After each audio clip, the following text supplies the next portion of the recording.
Let's talk about what's happening inside you on a microscopic level. Yeah, every single one of your cells is basically its own high-tech city. So, you ready for a quick tour? First stop, the city's border security.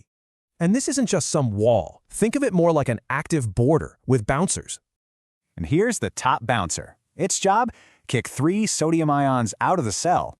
And in return, it lets 2 potassium ions in, a constant, crucial exchange. This little exchange is what powers the cell's entire electrical grid. No joke.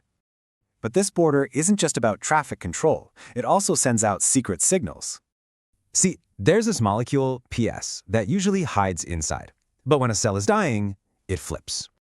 That flip is a distress signal, a literal eat-me sign for the body's cleanup crew. Okay, let's head inside the city. How do packages even get delivered around here? Well, they all get a molecular zip code. It's a special tag called M6P. And that specific tag is a one-way ticket to the lysosome, the cell's recycling center. All right, with packages moving, let's hit the command center. Who decides when the city can grow? That would be the head of security, the retinoblastoma protein, or just RB for short.